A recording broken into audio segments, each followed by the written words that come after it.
Are you in GP training? Maybe you've heard that the new CSA is being piloted and you're not sure whether you're going to see the new CSA or you're going to see the RCA. I recently sat down with Professor Kamila Hawthorne, the incoming chair of the RCGP Council. Professor Kamila Hawthorne has a wealth of experience when it comes to examination within the RCGP. She shares her candid thoughts and insights about the new CSA exam. So there are real limitations to these exams.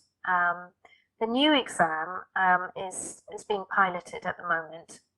What I like about it is that they are really looking at things from ground zero, blue skies thinking, trying to reimagine it, reimagine the marking schedule. We've done some research a long time ago in 2014 with a sociolinguist that appeared to show that there were issues with the interpersonal skills domain of the exam, because of course it leaks into both the other domains, the data gathering and the clinical management. And if you are not doing well in interpersonal skills, you tend not to do well in the other two. And I think, again, they're looking at ways of putting less weighting into the interpersonal skills and more into the clinical management of the exam. It's going to be really interesting to see what effect that has. And I really, really hope that that will reduce differential attainment. I suspect it won't clear it away completely because some of the issues lie in the training and training opportunities that people get. But hopefully it will make a difference. I really hope so. Yeah, I think the differential attainment is quite surprising when you first look at the data. There probably are multiple factors that contribute to this. And a lot of doctors who are trying to get through the exam, they find it really disheartening, especially when they don't get specific feedback about what they were not doing right. And also the fact that they might think that they're doing something well, but actually when we look at the consultation, there are things that maybe they don't understand. So I think when people do these exams, they usually want, in terms of feedback, to be told exactly what went wrong in each case. And that just never works because you're never going to get the same case again. So there's no point trying to learn what you did wrong in that case, because next time you do it, you'll get different cases and you'll do different things. So I think that's just a kind of misunderstanding, really, in exam technique. The feedback that we provided in the CSA was fairly generic, I agree, but there were quite a number of feedback statements, and behind each feedback statement was a long explanatory note. And of course, what we wanted was for people to think of in general terms of what they were not doing well. So if it was that it was disorganized time management, that's a kind of general thing, so that you then work on that in your practice for the next sitting of the exam. Is how you manage your time during consultation. And we could certainly see it in the sociolinguistic research that we did, where we would actually map exactly what a candidate did during a case.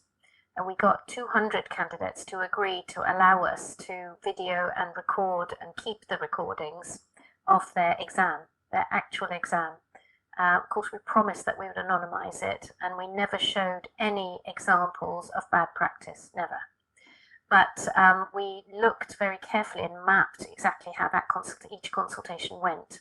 How much of those 10 minutes did you spend in data gathering? How much in clinical management? How much in anything else? And you could see disorganized time management just in the color coding. So it is. So some of that feedback was just very useful. Really, it's really more about learning how to use that feedback, to your own advantage, rather than a specific thing. In such and such a case, you should have said this. That doesn't really work as a way of learning. So, in terms of the feedback that candidates receive, it's more of a trend that they can see what they need to improve on, rather than like a specific thing that focusing on one case. That's the idea of this type of feedback that's been given.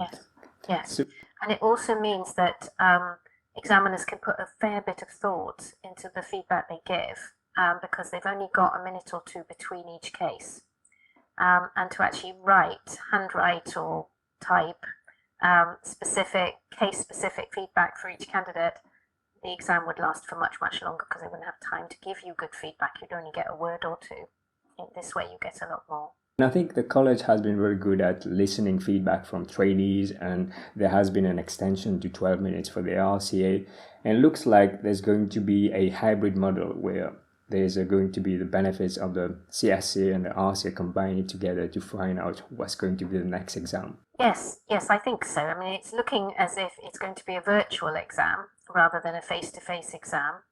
And so hopefully trainees will be able to sit the exam in their own surgery, surrounded by their own things, because when you are in the CSA suite in Euston Square, everything is synthetic. The room is not real, the patient is not real, the case is not real, and then there's an examiner sitting at the back watching you. So, it's really difficult to concentrate on what you're supposed to be doing. And some people find it much more difficult than others. So I hope that this will feel more real. And also it means that if we ever, God forbid, have another COVID-style lockdown, we'll be able to carry on because we are delivering it virtually, not face-to-face. So one of the things that trainees used to say when there was a CSA was that, oh, it's so artificial, it's very simulated.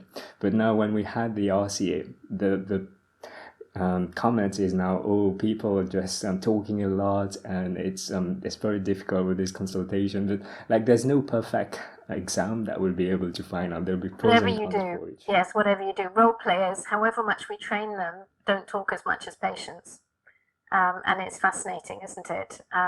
We do try to copy what patients say and give it to role players and say it like this. But it still isn't as much as what a patient would say. And yes, and of course the patients come with lots of different problems, don't they? So as soon as you finish with one problem, they want to ask you about another one. And you haven't really, what you want is one problem for one case. And that also makes life very difficult. I mean, the other thing about the new exam, which will be with simulated role players again, consulting virtually, is that the other advantage is that no longer will candidates have to travel to Euston Square, have to pay for travel as well as overnight stays and taking time out, and sometimes the weather is bad and the trains get cancelled and the whole thing just becomes really hairy. I remember once going for an exam when I was training down from Nottingham to London, and it snowed the night before, and it was absolute nightmare getting to that exam. I think by the time I got there, all my adrenaline had already gone. There was none left. It does actually have a difference in terms of the preparation of that candidate. If they're coming from maybe like Aberdeen, going to London, where somebody who just lives in London, they don't have to actually wake up early or go overnight. So yeah, I think having remote is more convenient. And one of the things that I'd like to ask you is about the cost of the exam, because cost is something quite important. I understand that these exams do cost. What do you think are the options? Like in Wales, GP trainees have got their exams funded by the Welsh government. Do you think that there's any options for trainees to get some help with the cost of the exam? I think it would be great if the other governments do the same. I mean, of course, I'm a Welsh GP, so I'm really proud that Welsh government does that, or that HEIW does that.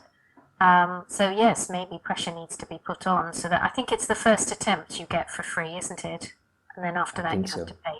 So I think I would like that very much. I think our problem is that, of course, we're having to pay for the examiner's time, and as GPs and as independent practitioners that are not on a sort of hospital salary, it's not in their job plan, so we have to pay for them.